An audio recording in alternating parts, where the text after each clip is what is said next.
بل بالأدب تنال أعلى الرتب فعش حياة العلماء وقرأ صنوف الكتب كتعليم صبي.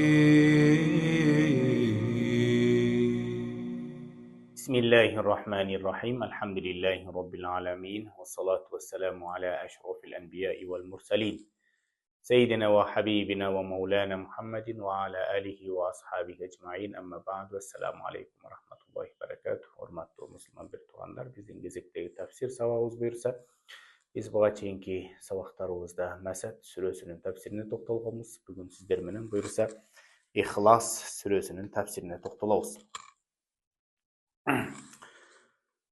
İhlas Süresi Allah Taala'nın жалгыздыгы, акыйда, тавхид, Allah Taala'nın sıfatı тууралуу баяндаган сүрө.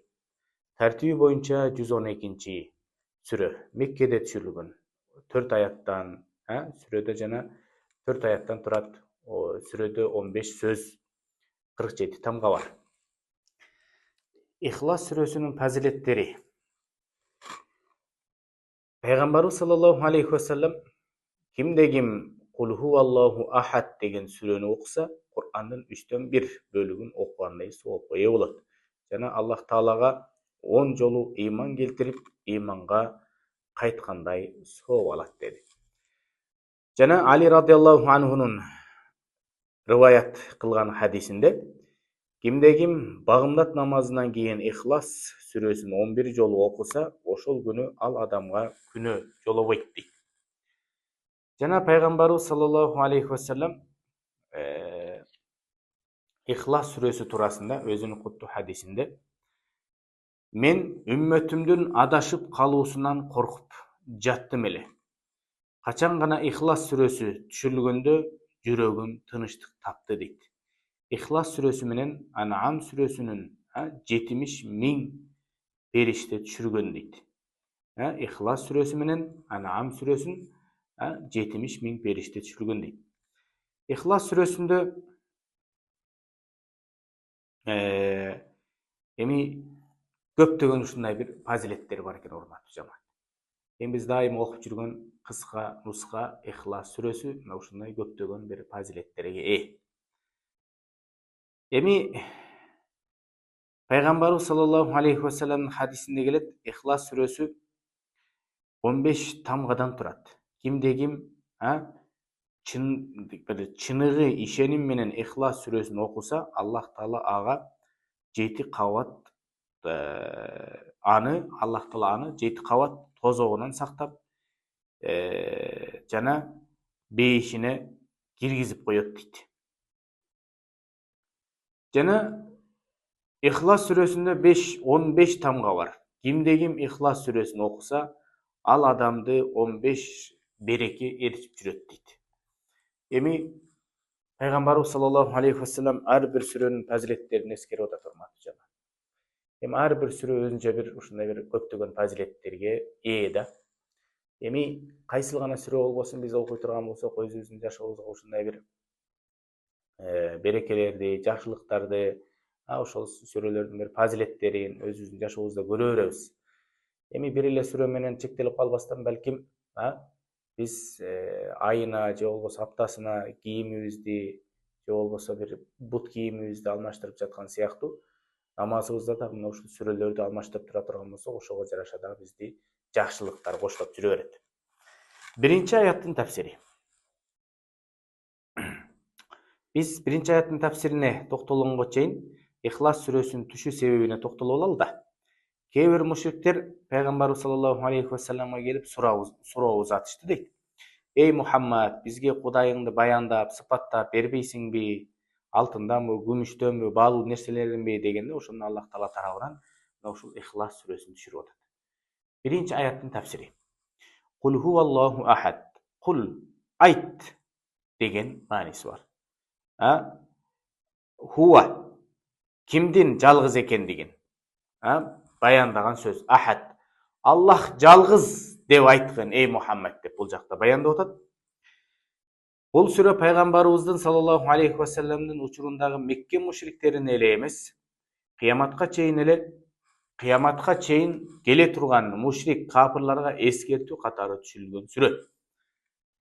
Аллах Таала жалгыз, затында дагы, сыпатында дагы окшошу жок. Аллах Тааланын кандай экенин эскертүү, бир элестетүүгө акылда жетпейт. Элестете да албайбыз.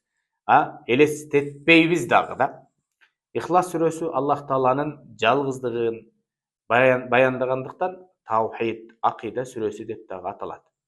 Сүрөдө Аллах Таала жалгыз деп баяндалуусунан максат Аллах Тааланын затында дагы, сыпатында дагы, кыймыл аракетинде дагы жалгыз деп билебиз.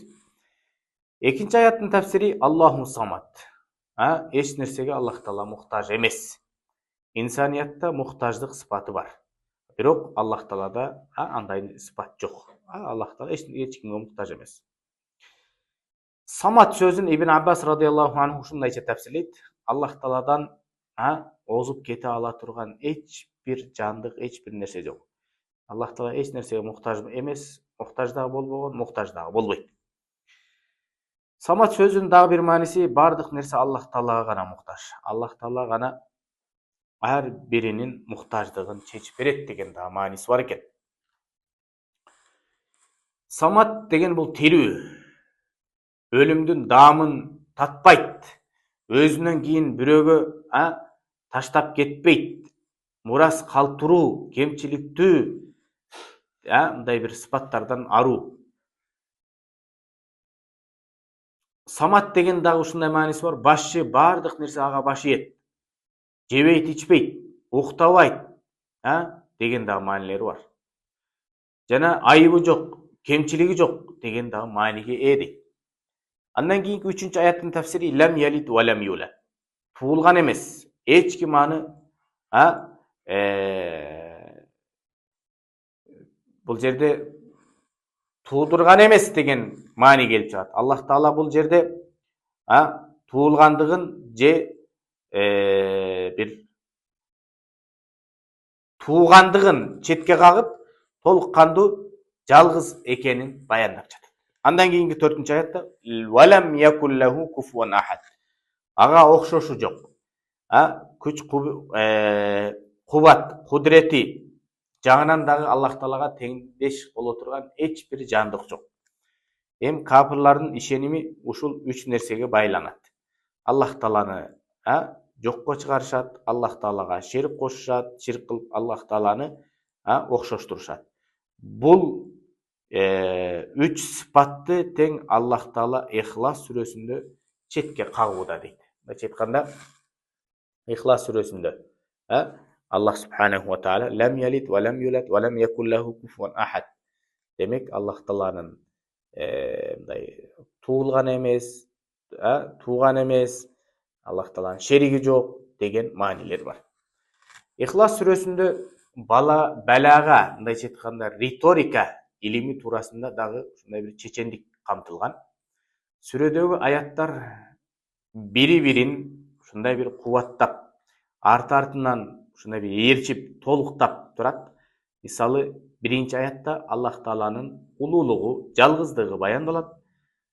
Капырларда Аллах Таала жалгыз, бирок жейби, ичеби, уктайбы деген сыяктуу ойлор пайда болбосу үчүн 2-чи аятта Аллах Тааланын ас-самат экендигин айтууда. Аллах Таала муктаж эмес экендигин.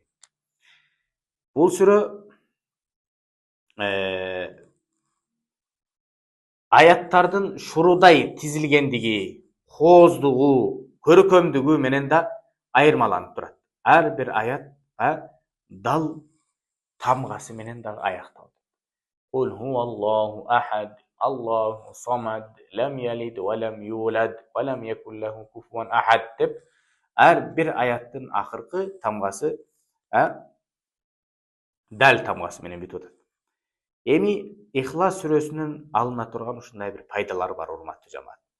Эми 4 аяттан турган кыска сүрөдө Аллах Тааланын жалгыздык сыпаты баяндалып, алсыздыгы четке кагылат. Аллахтын жалгыздыгын жөн эле баяндабай бекемдеп берет бул Ихлас сүрөсү. Жана Аллах Тааланын кудрети эч кимге жана эч нерсеге муктаж эмес экендигин кыска ушул 4 сүрөдө Аллах субханаху 4 аяттан турган сүрөдө Аллах субханаху ва таала баяндап атат. Эми Ихлас сүрөсү эмне үчүн ихлас деп аталып калды? Ихлас деген сөз бул Ихлас сүрөсүндө эскерилген жок. Бирок Ихлас сүрөсү деп эскерилип атат. Анын сыры эмнеде? Иншалла биз бул туурасында да өзүнчө сабак кылабыз. Аллах субханаху ва таала баарыбызга пайдалуу илим берген болсун. Ва ахиру дa'wana анил хамдулиллахи rabbil alamin. Ассаламу алейкум ва рахматуллахи ва баракатух. عش حياة العلماء وقرأ صنوع